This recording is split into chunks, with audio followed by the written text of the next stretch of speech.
We're back. Welcome to this week's episode of Insight. During this week's show, we're going to cover two topics. The first one, we're going to review the Stalinist show trials in Baku of the Armenian hostages there. Then we're going to go on and speak in detail about the US-Armenia strategic agreement that was signed in Washington, D.C. about 10 days ago. Let's start with the show trials in Baku. Let's try to understand what's exactly going on. Who's being tried collectively is philanthropist Ruben Vartanyan and former Artsakh officials and leaders, both military and civilian. They're being tried in a military court, where they were moved from a civilian court to a military court. Evidences against them are secret. So essentially, they have really no chance to defend themselves, and no one really knows what the charges are. This tells you a lot about the absurdity of all this, given the fact that you have a country that doesn't even have a legal system, because in that country, the legal system is essentially whatever the president says. He's essentially the prosecutor and the judge. Even in that context, they can't come up with real evidence to charge any of these people. So they essentially want to hide the evidence because there is no credible evidence against any of these people. Let's move on to see some of the responses to these show trials that started last week. First of all, the international response, and frankly, it's been poor or non-existent outside of a few Western elected officials here in Europe or in the United States. No one has really commented on the absurdity of all this. It's very important for the international community to actually take a clear position, including the European Union and the Council of Europe, about the absurdity of the situation. And I also want to point something out about the Minsk group. I think this is actually a place where they should and get involved. And why do I say that? And this is something that we need to highlight, because these people are essentially being tried on terrorism charges. And the Minsk group, which is the United States, France, the EU, and Russia, spent years negotiating with all these leaders in Artsakh. So in essence, what they're saying is that all of these countries and the regime in Baku itself were negotiating with terrorists. Now let's move on to the Armenian government's response to this. Frankly, the government actually did not respond to the Stalinist show trials for a few days. Nothing from the Ministry of Foreign Affairs, nothing from most government officials, and frankly, this was disgraceful. The only responses that came out was one from the office of Eric Hacopian, and for people who don't know who he is, he's essentially the primary lawyer for Armenia in all these international cases, in which he stated, according to established procedure, necessary additional evidence and demands will be presented to the International Court of Justice. I'm assuming as part of appealing or highlighting the absurdity of this process in Baku. And he was also joined by the human rights defender that made a statement against these sham trials. Finally, after a few days and under, I suspect, political pressure, the Prime Minister himself responded in Parliament yesterday in so many words, if I'm paraphrasing him, saying that they're actually working behind the scenes to free the hostages, and that making open public statements will not really help their case. Now let's move on to what should be done moving forward. The state, and in some ways, third parties or the diaspora or international organizations, they should be working on all the important capitals to increase international pressure on Baku, and not just simply behind the scenes. Some of this has to be quite open and calling for the release of these hostages and demanding that.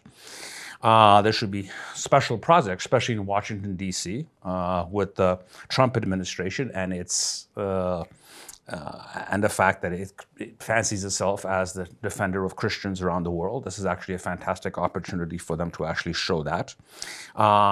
This is something that we've also discussed before, to launch a major international campaign and highlighting these fabricated trials. And more importantly, from the state side, to actually make the return of these people and the freeing of our hostages one of the cornerstones of our foreign policy and not a secondary issue. Now let's move and look at this from a purely sort of an Armenian state and an Armenian nation perspective.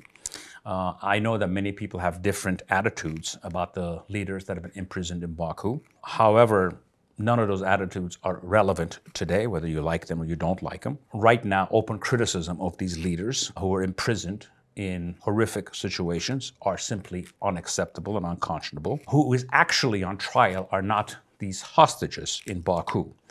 In fact, who they have on trial is actually the Armenian state and the Armenian nation as a collective. We have to understand that power in repressive regimes like the one in Baku is manifested by the state's capacity to humiliate, nothing more and nothing less.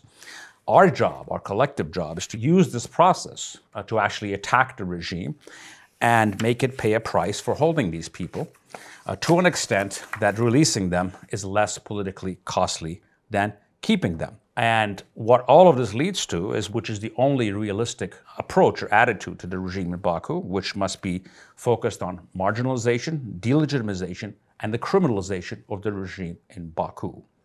That is the only way that we can reach the objectives that we are looking for on this case and in totality. Let's move on to the second topic of the week, which was the much heralded signing of the US-Armenia Strategic Partnership Agreement in Washington, D.C. About 10 days ago, the Armenian Foreign Minister Arat Mirzoyan was in D.C. to sign this agreement with the former U.S. Secretary of State Antony Blinken. This has actually been in the works for a long time.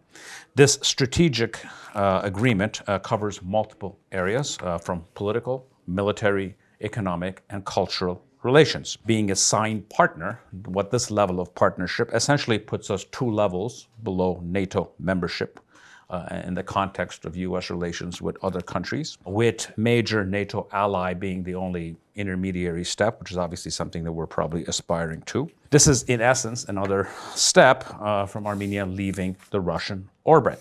One thing that's very important here is, right now the entire Western weapons market is actually open to Armenia.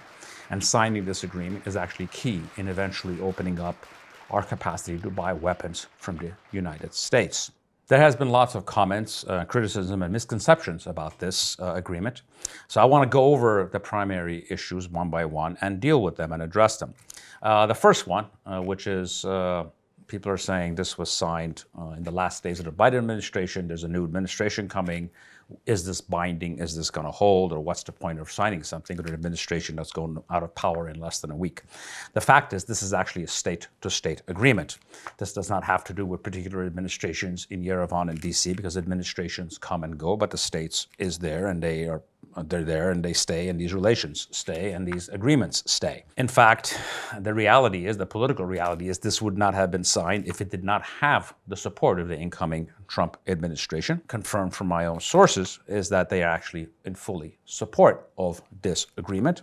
And if you actually think about it logically, there's actually no downside to this agreement for the United States, so they really have no reason to pull back on it or not implement it. The second most common criticism or question that's raised about this agreement is that this does not have any security guarantees in it, which is true, but also entirely irrelevant. The truth is, no one is going to come to defend us. That is our job, since only we can only defend ourselves and our interests. However, what this agreement and many other agreements like it, what they do is they enable us what is most important, which is to rebuild, reform, and rearm this country and our military forces in a way that gives us the ability to defend ourselves without anyone else's guarantee. The third one that we move to, which is actually sort of the 800-pound gorilla in the room, is what I call the Russia argument. In short, people argue that so openly aligning ourselves with the United States will make us more susceptible to Russian aggression, either directly or through Russia's proxies in Baku. And these people also go on to make the case that Russia and possibly Iran are the only realistic security partners for Armenia, none of the Western countries. What can we say about this? It is said in psychology that the first proof of anyone's insanity is to do the same thing over and over again and expect different results. The truth is that the Russian state has been waging a war against Armenia for the past many years. Our move to the West is a response to their aggression against us and not the cause of their aggression. I will not bore you with repeating the lengthy list of Russian state betrayals and criminalities against Armenia and Armenians in general. But what we have learned is 30 years of servitude to Russia left us a country on November 9th of 2020, whose state had no administrative capacity, that had an underperforming economy, a military that was not ready to fight a modern war, and a country that was entirely isolated in the world. More practically, even if the Russians were so inclined to have a real, honest security relations with us today, do they even have that capacity at this point? The answer to that question is very likely no. For the many who make the pro-Russian arguments in this case, I do not question your motivations. I will simply remind you of what Camus, the French existentialist philosopher, once said, that there is no royal road to servitude. In analyzing all of this, contrary to what many people believe, Armenia never had options in choosing partners after the Jermuk invasions in September of 22. It was either make a clear break to the West or to continue to become some Syrian-style ping-pong ball between Moscow, Ankara, and Baku, a game in which our concessions and humiliations become deliverables to Baku by the Russian state. The anger that we see in Baku and Moscow is that their plans look like they have been foiled. They imagine that Armenia has no options and there's no political market for Armenia in the West. The anger and the angst that we see in Baku and her leader is that they understand what many in Armenia actually don't, what a Western-oriented integrated Armenia means for their country in the decades to come. In short, if we want the whip's hand that has been held over our head for the past 4 years to be used for opposite effect, there was only one road to take us there, and that is the Western one. As difficult, risky, uncertain, and in fact dangerous that road is likely to be. In conclusion, despite that all I have outlined, we should have no illusions about the West. They are not our saviors, and they do what they do for their own purposes.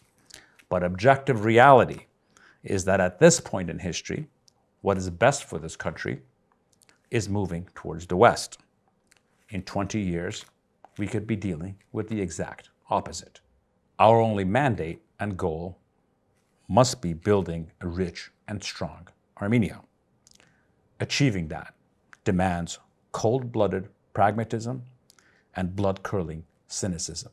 Thank you for joining me in this week's episode of Insight. His Holiness is concerned about the direction of French foreign policy. Well, the Pope is Spain's performing monkey. And I speak with the greatest respect for his holy office, of course. Of course. Need I remind you that you are a cardinal, one of the highest officers within the Catholic Church? I'm also First Minister of France. In matters of religion, I defer to Rome. In all else, I am my country's servant. France's alliance with Sweden is both unnatural and undesirable. Now we come to it. Protestants are the enemies of the true faith. Sweden is an important strategic ally. The treaty is indispensable. There are those who fear for King Louis's immortal soul if it is ratified. Well, that's so medieval. Medieval? You think to have faith is medieval? Well, not in the seminary now, Luca. This is not the time or the place for sophistry. Tell the Pope that France will not break with Sweden. Is that your final word on the subject?